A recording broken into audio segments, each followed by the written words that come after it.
రాజకీయ పక్షాలని ఎలా ఒప్పించగలిగారు? ఈ మధ్య కాలంలో యునానిమస్గా ఒక బిల్లు పాస్ అవటం అనేది ఇది అమరావతికి ఉన్న పవర్. చట్టాలు మీరు చేసినప్పుడు అదే అసెంబ్లీలో మరోసారి వేరే వాళ్ళు వచ్చినప్పుడు చట్టాలు మారవా, అవి కూడా తెలియదని అమ్మట్లాంటి వ్యక్తులు క్లియర్గా మాట్లాడుతున్నారు.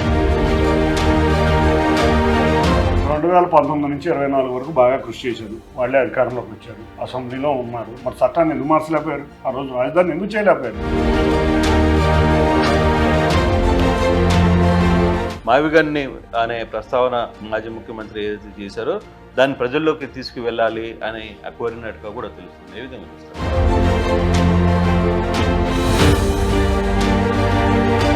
తప్పకుండా వైసీపీ నాయకులు మీరు ఈ మావిగన్ని జాగ్రత్తగా తీసుకుని వెళ్ళి మళ్ళీ జీరో రెడ్డికి మళ్ళీ ఇంకొకసారి రాష్ట్ర ప్రభుత్వంలో మేము ఒక ఎమ్మెల్యే కాదు కదా, మీరు ఒక గ్రామ సర్పంచ్ కూడా గెలలేని పరిస్థితిలో రాష్ట్ర ప్రజలు మీకు చూపిస్తారు.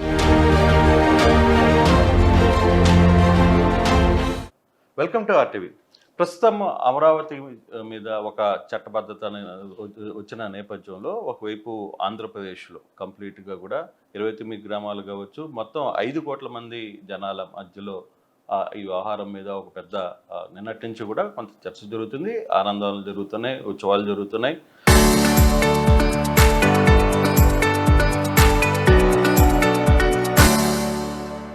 ముఖ్యమంత్రి పదే వ్యవహారం మీద మాట్లాడుతున్న పరిస్థితి.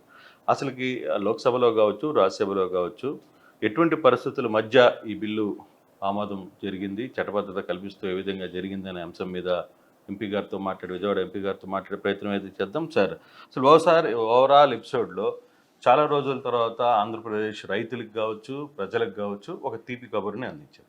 దీని వెనకాల మీరు చాలా స్ట్రాటజీ వర్కౌట్ చేశారు. అసెంబ్లీలో ఒక తీర్మానం తర్వాత పార్లమెంట్లో అక్కడ మీ ఎంపీలు కృషి, ఆ తర్వాత లోక్సభలో రాజ్యసభలోకి రావడం, ఇవన్నీ జరుగుతున్న వ్యవహారంలో ఎటువంటి డైరెక్షన్స్ మీకు ప్రధానంగా లోకేష్ మీ దగ్గరికి ఢిల్లీకి రావడం హుటాహుటిన అక్కడ మీ డైరెక్షన్స్ ఏంటి, ఏ విధంగా జరిగాయి? ముందుగా ఎన్నో సంవత్సరాల ఆంధ్రుల కోరిక, గత 50 సంవత్సరాల నుంచి రకరకాల రాజధానులతో ఆంధ్రప్రదేశ్ని చాలా ఇబ్బంది పరిస్థితుల్లో తీసుకెళ్లిన పరిస్థితుల నుంచి ఇవాళ శాశ్వత రాజధాని ఆంధ్రప్రదేశ్ రాష్ట్రానికి రావడం చాలా ఆనందంగా ఉంది. ముందు ఇది ఆంధ్రప్రదేశ్ ప్రజలందరికీ ఒక పండగ వాతావరణం, ఒక ఆంధ్రప్రదేశ్ ప్రజలందరి బలమైన కోరిక. ఈ కోరిక నెరవేర్చినందుకు ముందు కేంద్ర ప్రభుత్వం అందరికీ కూడా ధన్యవాదాలు తెలుపుకుంటున్నాం. రెండవది, ఈ కార్యక్రమంలో ముఖ్యంగా మనం అభినందించాల్సింది రాజధాని రైతుల్ని, మహిళల్ని. వారు తమ విలువైన భూముల్ని ₹1 కూడా తీసుకోకుండా రాష్ట్ర ప్రభుత్వానికి 2014లో రాష్ట్ర రాజధాని వస్తుందనే ఆశతో తమ భూముల్ని ఇవ్వటమే కాకుండా 2019 నుంచి 24 వరకు ఎక్కడైతే అమరావతి రాజధానిని వ్యతిరేకించిన ప్రభుత్వం ఉందో ఆ ప్రభుత్వానికి వ్యతిరేకంగా నానా రకాలుగా హింసించిన, కేసులు పెట్టిన, మహిళలను చూడకుండా వేధించిన, లేకపోతే సభ్య సమాజం వెనుకోవడని భాష వాడినా కూడా ధైర్యంగా ముందుండి దానిని ముందుకు తీసుకువెళ్ళిన అమరావతి రైతులకి, మహిళలకి మనం అందరం కూడా జోహార్ చెప్పుకోవాలి, అభినందనలు తెలిపాలి. ఇక గౌరవ ముఖ్యమంత్రి నారా చంద్రబాబు నాయుడు గారు, ఆయన ఏ పని తలుచుకున్నా రాబోయే 50 సంవత్సరాలకి సరిపడే విధంగా ఉండాలి ఒక రాజధాని అంటే. ఒక రాజధాని అంటే 4 భవనాలు కాదు, ఒక రాజధాని అంటే ఒక ప్రజా రాజధాని, ఒక రాష్ట్రానికి ఆర్థిక వ్యవస్థ ఉండే విధంగా ఒక రాజధాని ఉండాలని ఆ రోజు ఆయన అనుకున్న విధంగానే 33,000 ఎకరాలు, 26,000 మంది రైతులు 56 రోజుల్లో ఆయన మీద నమ్మకం పెట్టుకుని ఆ రోజు వారు రాజధానికి రైతులు భూములు ఇవ్వటం జరిగింది. 2019 నుంచి ప్రభుత్వం మారిన కాడి నుంచి కూడా రాజధాని అక్కడి నుంచి పోకుండా ఎమ్మెల్సీలో మన కౌన్సిల్లో జరిగిన పోరాటం, తర్వాత గౌరవ ముఖ్యమంత్రి చంద్రబాబు నాయుడు గారిని రకరకాలుగా వేధించటం, హింసించటం అన్నీ చేసినా కూడా మళ్ళీ అధికారంలో రాగానే అమరావతిని రాజధానిని చేస్తామని శ్రీకాకుళం నుంచి అనంతపురం వరకు మేము ఎలక్షన్లో ప్రచారం చేసి భారీ మ్యాండేట్తో ఆంధ్రప్రదేశ్ ప్రజలందరూ అమరావతి రాజధాని అమరావతిలోనే ఉండాలని శ్రీకాకుళం నుంచి అనంతపురం గారికి కోరటం వల్ల మేము ఇక్కడ రావడం జరిగింది. కాబట్టి వీళ్ళన్నిటి వల్ల మేము చేసిన దానికి ఇవన్నీ తోడే లోక్సభ రాజ్యసభలోకి వచ్చే సమయానికి ముందుగా అసెంబ్లీలో తీర్మానం ప్రవేశపెట్టి రాజధాని తీర్మానాన్ని కేంద్ర ప్రభుత్వం వద్దకు తీసుకెళ్లారు. కానీ సమయం అతి తక్కువ రోజులు ఉండటం వల్ల ఇమీడియట్గా లోక్సభలో వచ్చిన రోజే సుమారు 12 మనకి క్యాబినెట్ మన లోక్సభలో బిల్లు ప్రవేశపెట్టారు. దేశ చరిత్రలోనే ప్రప్రథమంగా 12 బిల్లు ప్రవేశపెట్టంగానే అన్ని పార్టీలు కూడా బిల్లు మీద మాట్లాడటానికి రోజు సమయం లేదు, వాళ్ళే లాస్ట్ రోజు కాబట్టి మీరు ఎట్టి పరిస్థితుల్లో వాళ్ళు బిల్లుని ప్రవేశపెడతాం, చర్చ జరగాలనగానే 12 ప్రవేశపెట్టిన వెంటనే అన్ని పార్టీలు కూడా ఒప్పుకుని 12 చర్చ మొదలుపెట్టి సుమారు 2 గంటల సేపు లోక్సభలో చర్చ, తర్వాత మర్నాడు రాజ్యసభలో లాంఛనప్రాయమే. ఎందుకంటే లోక్సభలోనే అన్ని పార్టీలు కూడా యునానిమస్గా ఒక్క పార్టీ, అది కూడా ఆంధ్రప్రదేశ్లో ఉన్న ఎవరైతే జగన్ రెడ్డికి ప్రభుత్వం ఉందో ఆ ఒక్క పార్టీ తప్పితే దేశంలో ఉన్న వివిధ రకాల పార్టీలన్నీ కూడా అమరావతికి మద్దతు తెలిపాయి. చంద్రబాబు నాయుడు గారి గొప్పతనాన్ని గుర్తించి అందరూ మద్దతు తెలిపి లోక్సభలో బిల్లు పాస్ చేశారు. ఆ రోజు మార్నింగ్ లోక్సభలో బిల్లు ప్రవేశపెట్టే రోజు గౌరవ ముఖ్యమంత్రి గారు ఎంపీలు అందరినీ కాన్ఫరెన్స్ తీసుకుని ఏ విధంగా వ్యవహరించాలో, లోక్సభలో ఏ విధంగా చేయాలో కూడా మమ్మల్ని అందరికీ చెప్పడం జరిగింది. మేమందరం ఒకటే కోరాం, సార్ వాళ్ళ బ్రహ్మాండమైన బిల్లు వస్తుంది, మీరు లోకేష్ గారిని కూడా మాకు పంపిస్తే బాగుంటుందంటే తప్పకుండా వాళ్ళు లోక్సభలో ప్రవేశపెట్టి రేపు రాజ్యసభలో వచ్చే సమయానికి లోకేష్ గారికి కూడా చెప్తాను, ఆయన కూడా వస్తానికి చాలా ఉత్సాహంగా ఉన్నారని చెప్పారు. అదేవిధంగా రాజ్యసభలో వచ్చే సమయానికి లోకేష్ గారు మేము అందరం కూడా వెళ్ళి, లోక్సభ సభ్యులందరం కూడా వెళ్ళి రాజ్యసభ గ్యాలరీలో కూర్చుని చక్కగా అందరి ప్రసంగాలు విని రాజ్యసభలో కూడా దిగ్విజయంగా అమరావతిని బిల్లుని ప్రవేశపెట్టి అన్ని పార్టీల మద్దతుతో. సార్ నేను అదే క్వశ్చన్ అడుగుతాను సార్, అన్ని రాజకీయ పక్షాలని ఎలా ఒప్పించగలిగారు? అంటే మీరు బిల్లు ముందు రోజు అసెంబ్లీలో ఇక్కడ తీర్మానం పెట్టారు, మరుసటి రోజు ఢిల్లీకి వచ్చింది, వెంటనే దాన్ని చివరి రోజు ఆ సమయంలోనే అన్ని పార్టీలని అంటే ఒక లైన్లకి తీసుకురాగలిగిన దాంట్లో కృషి ఎవరిది అంటారు? తప్పకుండా వాళ్ళ మన రాష్ట్ర ప్రభుత్వం యొక్క కృషిని మనం మర్చిపోలేము. మేము కూడా ఎంపీలు అందరం కూడా వెళ్ళి దాని యొక్క ఆవశ్యకతను ముందుగా వివరించడం జరిగింది అన్ని పార్టీలకి. తప్పకుండా అందరూ కూడా రాజధాని లేని రాష్ట్రం ఆంధ్రప్రదేశ్ మా అందరికీ తెలుసు. కానీ గత 5 సంవత్సరాలుగా 3 ముక్కలాట్లో 3 రాజధానులు అని చెప్పి మళ్ళీ నష్టపోయింది. కాబట్టి మన చూస్తే మీరు వాళ్ళందరి స్పీచ్లో అమరావతి ఆవశ్యకతను వాళ్ళందరూ కూడా మీరు చూస్తే ఇండియా పక్షాలు, ఎన్డీఏ పక్షాలు ఏకగ్రీవంగా అమరావతి ఆవశ్యకతను దాపడమే కాకుండా చంద్రబాబు గారి యొక్క గొప్పతనాన్ని కూడా లోక్సభ వేదికగా అన్ని పార్టీలు యునానిమస్గా కాంగ్రెస్తో సహా ఆయన చక్కగా రాష్ట్రాన్ని ముందుకు తీసుకెళ్ళగలిగిన వ్యక్తిని ప్రశంసించడం దేశ చరిత్రలోనే ఇది అతి గొప్ప సంఘటన. ఇటువంటి ఈ మధ్యకాలంలో యునానిమస్గా ఒక బిల్లు పాస్ అవడం అనేది ఇది అమరావతి, అది అమరావతికి ఉన్న పవర్, అది ఆంధ్రప్రదేశ్ ప్రజల్ని దేశంలో ఉన్న ప్రజలందరూ కూడా ఆంధ్రప్రదేశ్ రాజధానిగా అమరావతి ఉండాలని గుర్తించడం జరిగింది. కానీ అదే పార్లమెంట్లో ఇదే అమరావతి మీద కొన్ని సీరియస్ ఎలిగేషన్స్ కూడా వైసీపీ ఎంపీ మిథున్ చేసిన పరిస్థితి అక్కడ. అంటే ఢిల్లీలో ధర కంటే కూడా ఎక్కువ స్థాయిలో దాదాపుగా 8 రెట్లు ఎక్కువగా ఇక్కడ పెట్టి కోట్ల రూపాయలు దోచుకుంటున్నారనే అపవాదును కూడా అసెంబ్లీలో పార్లమెంట్లో ప్రస్తావన తెచ్చారు. దాన్ని ఏ విధంగా చూస్తారు మీరు? 2 విషయాలు అక్కడ మిథున్ రెడ్డి చెప్పిన విషయాలు చూస్తే మాకే నవ్వేస్తుంది. కలకత్తా కన్నా పెద్ద రాజధాని కడతారా? కట్టకూడదు. కడితే తప్పే ఉంది. ఆంధ్రప్రదేశ్కి మంచి రాజధాని ఉండకూడదా? లేదా ముంబై కన్నా పెద్ద రాజధాని కడతారా? కడతాం, తప్పే ఉంది. అసలు ఈ నగర వైశాల్యం ఎంతో చెప్పంటాడు. హైదరాబాద్ నగరం పుట్టినప్పుడు దాని వైశాల్యం చెప్పగలిగామా? ఇవాళ హైదరాబాద్ నగరం విస్తరించినాక ఇవాళ హైదరాబాద్ నగరానికి 4 రెట్లు నగరం పెరిగింది. ఎంతైనా వెళ్ళొచ్చు. వాళ్ళకి రాజధానిని పూర్తి చేసినాక అవసరాల కోసం ఎంత రాజధాని అయినా వెళ్ళొచ్చు. కాబట్టి రకరకాల చెత్త ఆరోపణలు, అంటే స్టాండ్ కట్టలేదు. లోక్సభలో ఒక రకమైన స్టాండ్ తీసుకున్నారు, రాజ్యసభలో వేరే రకమైన స్టాండ్ తీసుకున్నారు. లోక్సభలో మేము సమర్థిస్తున్నాం కానీ బిల్లుని ఏ విధంగా పెట్టద్దు, మేము బాయ్కాట్ చేస్తున్నామని వెళ్ళిపోయారు. రాజ్యసభ వచ్చేపాటికి వాళ్ళు బిల్లుని వ్యతిరేకిస్తున్నామని చెప్పారు. ఆశ్చర్యకరమైన రీతిలో బిల్లుని వ్యతిరేకిస్తూ వాకౌట్ చేస్తున్నామని చెప్పారు. అసలు వాళ్ళ స్టాండ్లోనే వాళ్ళకి క్లారిటీ లేదు. అసలు వాళ్ళ గురించి, వాళ్ళ నాయకుడి గురించి చెప్పుకుంటాం, ఎంత తక్కువ మాట్లాడితే రాజధానికి అంత మంచిగా ఉంటుంది. అది ఒక రాజధానిని ఒక కామెడీ పీస్గా తీసుకెళ్లిన వ్యక్తి జగన్ రెడ్డి. కాబట్టి ఇతని గురించి ఎక్కువ మాట్లాడటం కూడా అనవసరం. సార్, ఇప్పటికీ రాజధానిలో ఈరోజు ముఖ్యమంత్రి సిఆర్డీఏ అధికారులతో ప్రస్తావన తెచ్చిన సందర్భంలో దాదాపుగా 57,000 కోట్ల రూపాయలు వర్క్స్ ఇప్పుడు స్టాండ్ అయి ఉన్నాయి అమరావతిలో. సో ఇంతటితో ఇంకా స్పీడ్ పెరిగే పరిస్థితి ఉందా? లేదు, ఇంకా ఎక్కడో డౌట్ ఉంది మీ నాయకులకు కావచ్చు, లేకపోతే అసెంబ్లీలో మీరు ప్రస్తావించిన కొన్ని అంశాలకు కావచ్చు, ఇవన్నీ కూడా ఆ డౌట్ ఉన్న నేపథ్యంలోనే ఈ బిల్లుని హుటాహుటన తీసుకురావడం, దీనికి ఒక చట్టబద్ధన కల్పించాలనే ప్రయత్నం చేయడం. ఎందుకంటే మిగతా పార్టీలు ఒకటే 2014 నుంచి 2019 మీరు ఎందుకు చేయలేకపోయారు ఈ వ్యవహారాన్ని, అప్పుడు ఎందుకు లైట్గా తీసుకున్నారు అనే చర్చ కూడా మీ మీదకు వస్తుంది. మేము లైట్గా తీసుకోవాలి.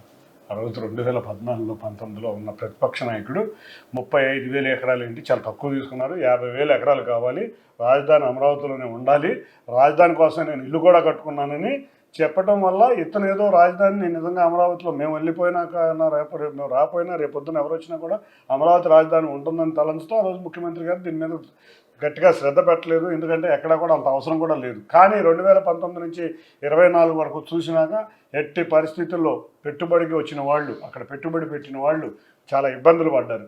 అక్కడ పరిశ్రమలు రావాలనుకున్నా కూడా ఇవాళ రాజధాని ఉంటుందో లేదో అనే డౌట్తో ఉన్న వాళ్ళందరికీ కూడా ఇవాళ రాజధాని మారదు అనే విధంగా మేము ఇవాళ అక్కడ కేంద్ర ప్రభుత్వం ద్వారా శాసనం చేసి అది తీసుకువచ్చాను. కాబట్టి అది ఎవరు కూడా అమరావతిని మార్చగలిగే పరిస్థితి ఎవరికి లేదు.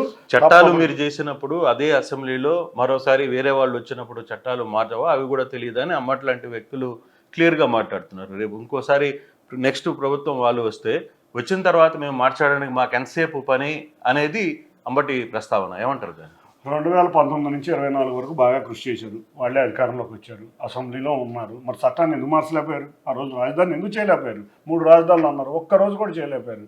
ఇవాళ రాజధాని మిల్లును మేము కేంద్ర ప్రభుత్వం ద్వారా అమోఘ్యదారకం చేసి రాష్ట్రపతి ఆర్డినెన్స్ నోటిఫికేషన్ విడుదల చేయబోతున్నారు. కాబట్టి అసెంబ్లీకి ఏ విధమైన అవకాశము లేకుండా అమరావతిని ఏ విధమైన ఎవరు కదల్పలేని విధంగా మేము వాళ్ళ బిల్లు ప్రవేశపెట్టి జరిగింది. రేపు వాళ్ళ ప్రభుత్వం రావటం అనేది మీరు వస్తుందని అనుకుంటున్నారా? మీరు అర్థం చేసుకోండి. మనం చూస్తే 2019 నుంచి 24 వరకు అమరావతి రాజధాని అని ప్రజలు మోసపోయి ఓటేశారు. ఎప్పుడైతే 3 రాజధానులు ఉన్నాడో జగన్ రెడ్డి 11 రెడ్డి అయ్యాడు. ఇప్పుడు ఎప్పుడైతే బిల్లును వ్యతిరేకించాడో ఈ 11 రెడ్డి 0 రెడ్డి కాబోతున్నాడు. రేపు రాష్ట్ర ప్రభుత్వంలో ఒక్క సీటు కూడా గెలవలేని పార్టీగా వైసీపీ పార్టీ ఉంటుంది. ఎందుకంటే అంత బలమైన కోరిక ఉన్న అమరావతిని వ్యతిరేకించడం వల్ల 11 రెడ్డి 0 రెడ్డి త్వరలో కాబోతున్నాడు. సార్, మావిగన్ ప్రస్తావన వైఎస్ జగన్మోహన్ రెడ్డి మాజీ ముఖ్యమంత్రి మాట్లాడడం ఏ విధంగా చూస్తారు? కానీ ఆ ప్రస్తావన తావడం వల్ల కొన్ని ప్రాంతాల్లో మచిలీపట్నం నుంచి గుంటూరు వరకు వచ్చిన కొన్ని ప్రాంతాల్లో రియల్ ఎస్టేట్ వ్యవహారాలు కావచ్చు, అక్కడ ఉన్న స్థానికుల్లో కొంత చర్చ జరుగుతోంది. మళ్ళీ తిరిగి చర్చ జరుగుతుంది. ప్లాన్ బి కింద ఒక చర్చ జరుగుతోంది. దాన్ని ఏ విధంగా చూస్తారు? చర్చ జరుగుతుంది. దేని మీద చర్చ జరుగుతుంది? ట్రోలింగ్ జరుగుతుంది, కామెడీ పీస్ లాగా జరుగుతుంది. మా వీక్ అంట అసలు ఈ పేరుని చూస్తేనే ఇతను ఎంత కామెడీ పీస్ చేస్తున్నాడు. ఒక రాజధాని ప్రజలందరూ బలంగా నాటుకుపోయి ఒక రాజధాని కావాలి ఆంధ్రప్రదేశ్ రాష్ట్రం కానీ అందరికి ఒక భావోద్వేగం ఉంటే ఒక కామెడీ చేస్తాడా? అసలు ఇతను ముఖ్యమంత్రిని ఎట్లా చేసామని ప్రజలందరూ చర్చ జరుగుతుంది. అంతేగాని దీని మీద ఎక్కడ చర్చ జరగట్లా. అయినా మీకు ఒక్కటి తెలుసుకోవాల్సిన విషయం ఏంటంటే అమరావతి అంటే క్యాపిటల్ రీజన్ మొత్తం సిఆర్డిఏ రీజన్ మొత్తాన్ని నోటిఫై అయింది. ఈ సిఆర్డిఏ రీజన్లో విజయవాడ ఉందని తెలియని అజ్ఞాని, గుంటూరు ఉందని తెలియని అజ్ఞానుల్ని మనం ఏమనుకోవాలో ముఖ్యమంత్రిగా పనిచేసినందుకు మనం నవ్వుతో సిగ్గుపడాల్సిన విషయం. నిజంగా చూస్తే మచిలీపట్నం బోర్డర్ వరకు కూడా సిఆర్డిఏ రీజన్ కిందే వచ్చింది. గుంటూరు, మంగళగిరి, తెనాలి, అమరావతి, విజయవాడ అన్ని ప్రాంతాలు సిఆర్డిఏ ప్రాంతంలో ఉన్నాయి. ఇవాళ ఏదో కొత్తగా తెలిసినట్టు అందులో కూడా పేరు చూస్తే భయంకరమైన ట్రోలింగ్ ఇచ్చే విధంగా మేమందరం అమరావతి అనే గొప్ప పేరుతో మేము చక్కగా ఒక రాజధాని నిర్మించుకుందాం అనుకుంటే దాన్ని ట్రోలింగ్ చేస్తావా? అసలు నీకు సీరియస్నెస్ ఉండదా? నీకు ఇంకా రాష్ట్రానికి రాజధాని కావాలని కోరుకోవా? అసలు రాజధాని అనేపాటికి నీకు ఒక కామెడీ పీస్ అయిందా? మొన్న ఈ మధ్య ఎప్పుడు విజయవాడ గుంటూరు అన్నావు. విజయవాడ గుంటూరు మధ్యలో ఉన్న ప్రాంతం సిఆర్డిఏ ప్రాంతం కాదా? అసలు మచిలీపట్నం కొత్తగా పేరు కూడా పెడతావా? అసలు ఆ పేరు ఎవరికైనా అర్థమవుతుందా? అసలు ఎక్కడన్నా ఉగాండాలో కూడా ఈ పేరు ఉండదేమో. ఇక మనిషికి నాకు తెలిసి ఎక్కడో మతి భ్రమించింది.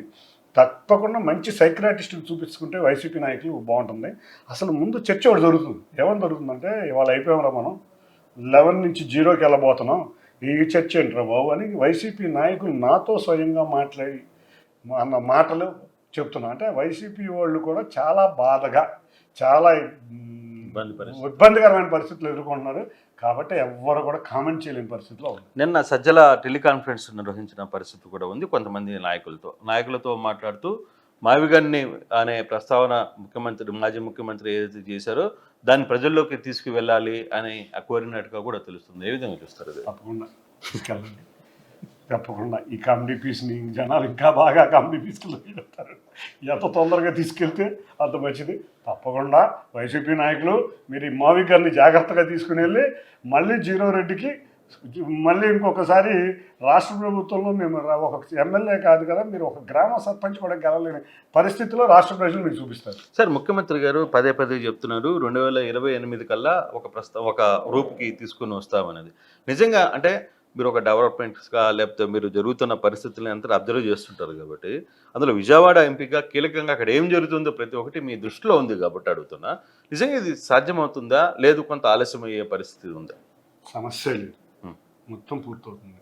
ఎక్కడా కూడా వాతావరణ పరిస్థితులు అనుకూలించకపోతే తప్పితే, వాతావరణ పరిస్థితులు అనుకూలించి వర్షాలు మన పోయిన సంవత్సరం చూసాం భయంకరమైన వర్షాలు, లేకపోతే అనుకున్న టైంకి 2027కి ఇన్ఫ్రాస్ట్రక్చర్ అయిపోద్ది. 2028కి రాజధాని ఫస్ట్ ఫేజ్ పూర్తయి ప్రజా రాజధాని ప్రజలకు అంకితం చేస్తారు. అది కూడా గౌరవ ప్రధానమంత్రి గారి చేతుల మీదుగా ఓపెన్ చేయాలని గౌరవ ముఖ్యమంత్రి గారు తెలుస్తున్నారు. అంతేకాకుండా ఇవాళ చూస్తే ఎన్నో సంస్థలు ఇవాళ నిన్న నోటిఫై అయిన వెంటనే ఇవాళ పని మొదలు పెట్టారు సీఎం గారు. చూస్తే అందరినీ పిలిచి ఎక్కడెక్కడ లోటుపాట్లు ఉన్నాయి, మెటీరియల్ లోటుపాట్లు ఏమైనా ఉన్నాయా, నిర్మాణ సంస్థలు ఏదైనా లోటు చేస్తున్నారు అన్నీ రివ్యూ చేసి 2028కి ఈ ప్రజా రాజధానిని గౌరవ ప్రధానమంత్రి చేతుల మీదుగా ఓపెన్ చేసుకోవాలి.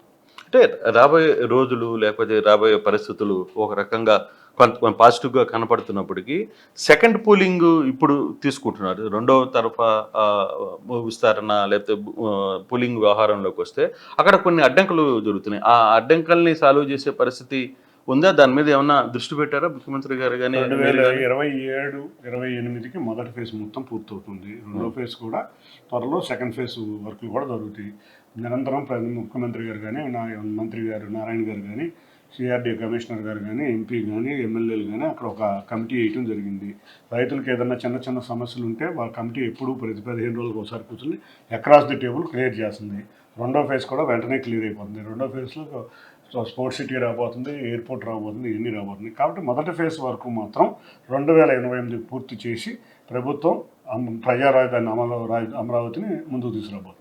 Right sir, thank you very much. So ఇది 2028కి ఎటువంటి పరిస్థితుల్లో అమరావతి రాజధానిని పూర్తి చేసి ఫస్ట్ ఫేజ్ పనుల్ని గౌరవ ప్రధానమంత్రిని పిలిపించి ఇక్కడ తిరిగి ఇవన్నిటి కూడా ఓపెన్ చేస్తాము అనేది ఎంపీ చిన్ని మాట్లాడుతున్న పరిస్థితి. Vote studio.